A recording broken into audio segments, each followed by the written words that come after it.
Sam McCulloch. Sean Johnson.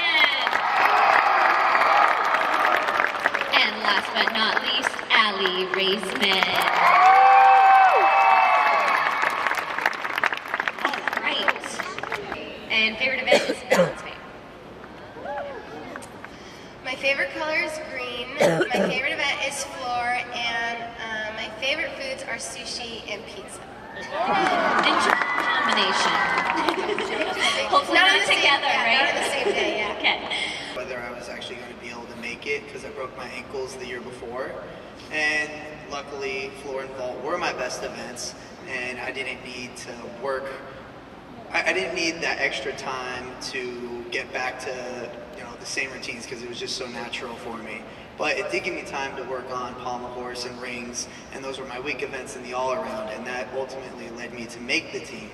But what was different was I just was kind of going with the flow that first roundabout in London, going through the trials and all that. So when I got there, I was super excited. Everything was so new. It was my first big international competition. Never went to any world championships before that. So the entire time I was just in awe, like a kid in a candy store. But this most recent go about in Rio, from that moment on, I was like, I'm an Olympian. I gotta train like one now. And so 4 years of just dedicated training, making sure that every day counted in the gym. It was just all more planned out, and I think that was the difference from the 4 years previous, just being able to know what I need to do and go and execute it. Champion in Beijing, what was another highlight for me, like completely outside the competition? Completely outside of the competition, I think one of my favorite things was actually experiencing the Olympic Village. We were 16, 17, 18 years old, walking around this Olympic Village as like 4'6" girls, and we're walking around as a team, and we're so confident. But I thought something that was so neat was seeing thousands and thousands of athletes, all different shapes and sizes and colors from different countries and cultures, but they were all Olympians. And I remember it being so neat to go into the cafeteria or go hang out in a lounge, with a sumo wrestler or a table tennis player, and just hearing their story and their journey to kind of this Olympic dream. And it was surreal to be able to relate to so many people on such kind of an elite level. Allie. Okay, so you were the captain of both your Olympic teams, 2012 and 2016, the Fierce Five in 2012, the Final Five.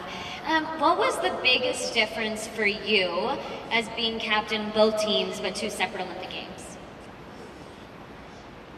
I mean, I think everyone keeps asking me what the difference between, 2012 and 2016 Olympics were, but I feel like, I went into it with the same mentality. Of course, I think after 2012, I gained a little bit more confidence because we had done it and we were the best in the world.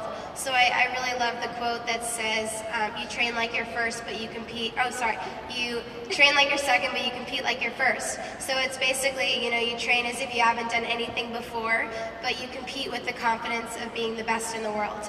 And so that was kind of the attitude that I learned after the 2012 Olympics, and I guess I felt more pressure as the captain going into 2016 because for example, Lori, I'm 6 years older than her, so I know that, the other girls, they're 19, 20 years old, but I still felt like I had more experience in them, so I had a little bit more of a responsibility to kind of help them out, or, if anything went wrong, I felt like it was my responsibility to kind of steer them in the right direction a little bit, because what people don't realize is when you're at the Olympics, sometimes your coach isn't actually on the floor with you, which is really hard. We train with our coaches every single day, and sometimes they're up in the stands because you're only allowed to have one male and one female on the floor at a time. So we kind of just really had to help each other out, and I really learned that you really can't win anything unless you really get along, unless you're a team from start to finish.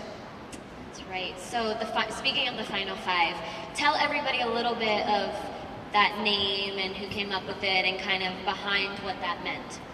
So we all kind of decided the Final Five because it was one of those things where we were just talking one day, and I think somebody, everyone was giving us all these amazing ideas, and we saw Final Five somewhere, and we just thought it was a great idea because it's Marta Karolyi's last Olympic Games. She retired, so, it was her final Olympic Games. She's been around for so many years. She's, the gymnastics legend, gymnastics god, and we respect her.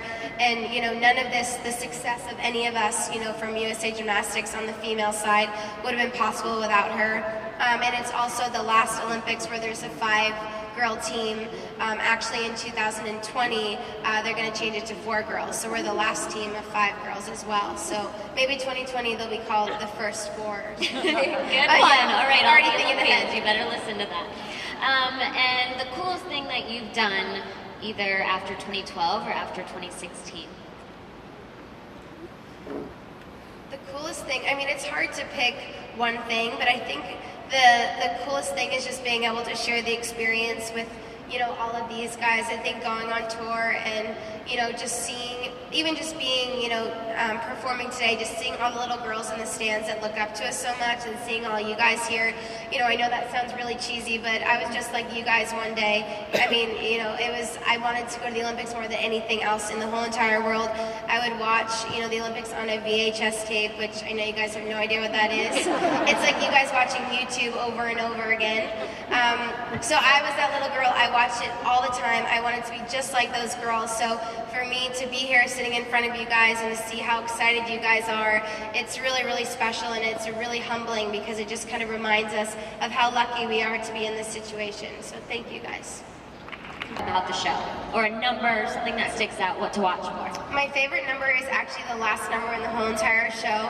So that one, you guys have to stay off your phones, and you have to make sure you clap with us because it's a lot of fun. We have a lot of fun. We try to interact with the crowd. So you guys will all put down your phones. The most important thing is to be in the moment.